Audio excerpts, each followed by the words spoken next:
Elle utilise ce filet-là. Un filet qui recouvre bien. On a dit voilà, il faut du filet, Je ne les mets pas, on ne rentre pas les bottes.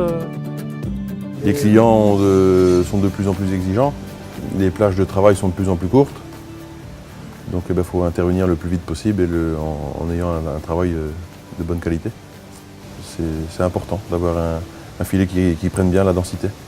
L'objectif principal quand je fais du pressage, c'est que le chantier ait un débit maximum, qu'on aille assez vite dans le chantier, que j'arrive à sortir environ une botte à la minute. Donc avec le filet Tama, ce qui se passe bien, c'est qu'il est résistant, donc il n'y a pas de souci. Par rapport au filet Tama, celui qu'on avait essayé, il nous demandait beaucoup plus de tours pour former une balle, pour vraiment finir une balle.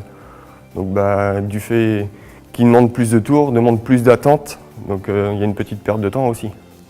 On fauche des grosses surfaces à la fois, pour un débit de chantier important et une densité de balles aussi importante pour avoir à manipuler le moins de bottes possible. On fait, on fait 500 bottes d'enrubanage et 1000 bottes de foin, en gros. Avec le filet Tama, en enrubanage standard, on est à 2 tours. Et avec l'autre filet, celui que j'avais essayé où j'étais embêté, là, on était à 3 tours, voire 3 tours et demi, vraiment en plein après-midi, pleine chaleur, quand c'était de l'enrubanage coupé. On essaie d'avancer assez vite parce que des fois le temps est incertain et on est menacé par l'orage. Donc le but c'est d'aller assez vite pour ramasser notre fourrage dans les meilleures conditions possibles.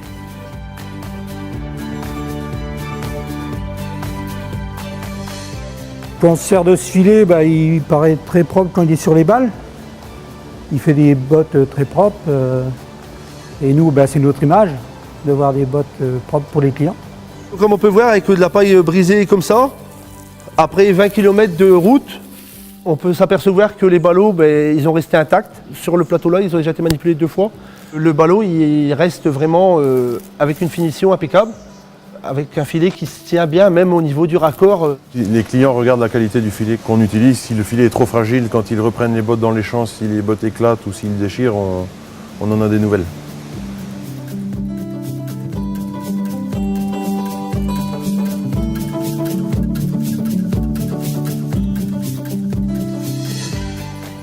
Alors en enrubanage, cette année avec cette nouvelle machine, je ne les ai pas pesés encore, mais on doit être autour de 600-700 kg.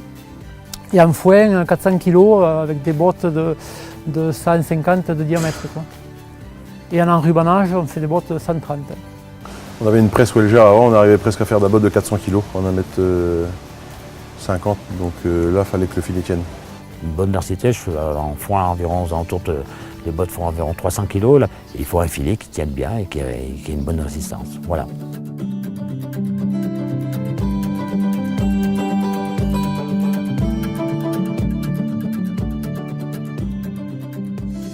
On a essayé de passer en 4500 mètres pour une histoire d'autonomie. Parce que souvent c'est les ouvriers moi, qui pressent. J'ai souvent un retraité même qui s'occupe du pressage.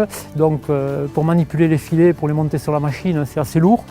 Donc quand je lui mets un filet en place, il en a pour la journée.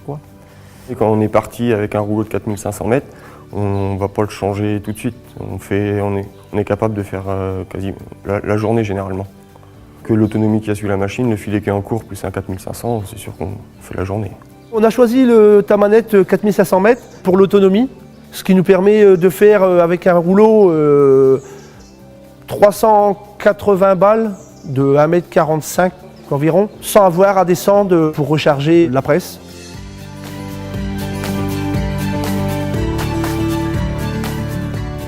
Le témoin rouge fin de filet, c'est très pratique. La marque rouge qui arrive permet de savoir que dans 10 à 15 ballots, qu'il faudra changer de filet. Ça évite de repasser le filet à travers tous les rouleaux.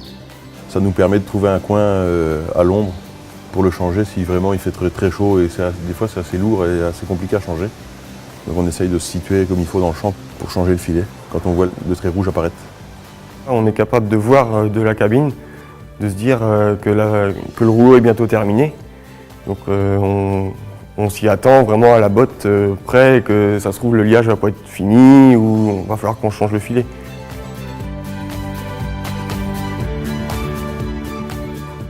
Je prends des filets edge to edge, donc ils recouvrent bien les bords. Il y a une belle tenue des balles, les balles sont bien faites, sont bien enrobées, quoi. C'est important d'avoir un filet qui recouvre bien la botte d'enrubanage pour avoir une protection optimale du film d'enrubanage et aussi pour la redistribuer l'hiver. Quand les agriculteurs recoupent la botte, si le filet est bien mis comme il faut, il se rattrape bien et on a bien moins de soucis à redistribuer tout ça, quoi. On a un débit de chantier sur cette machine qui est assez rapide et on cherche quand même une qualité de balle derrière. Donc ce qu'on veut, c'est avoir une bonne tenue du filet, même sur les bords. Le fait que le filet Tama recouvre bien les bords, on peut le voir là sur ces ballots-là, ils s'empilent vraiment à la perfection, comme on peut le voir déjà là ou voilà, derrière après. La protection des balles est importante, comme je les laisse à peu près entre 8 et 15 jours, ça dépend des périodes. Donc s'il pleut, et qu'elle puisse au moins être protégée de la pluie, des fois on est pris par le travail, et c'est vrai qu'on n'a pas le temps de toujours ramasser les bottes. Et puis il y a une histoire aussi de sécurité que les compagnies d'assurance nous incitent à laisser nos bottes dehors pour éviter l'incendie dans les bâtiments agricoles. Les fibres sont assez serrées, quoi. Ça protège bien le foin. On a de la vigne, on est pris par notre travail, donc on rentre les bottes quand on a le temps, quand on a fini les travaux les plus importants. Donc bon, c'est quand même important que les bottes soient bien protégées.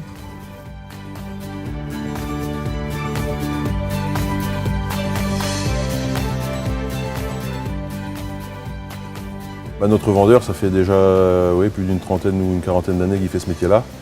Donc il nous a conseillé ces filets-là, on lui fait une entière confiance et puis ça fonctionne bien. Le filet Tama, ça fait 3 ans qu'on l'utilise. On a essayé d'autres filets. Cette année, on avait essayé d'autres filets, mais l'essai n'était pas convaincant. Donc on est revenu au Tama.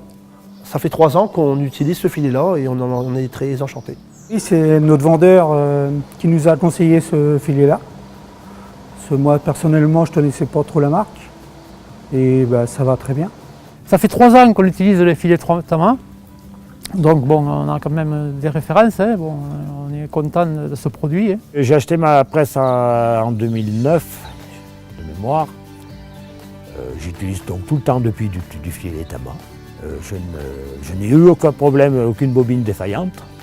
Et je serais incapable aujourd'hui de régler ma machine pour un autre filet parce que je ne sais pas faire, je n'ai jamais touché.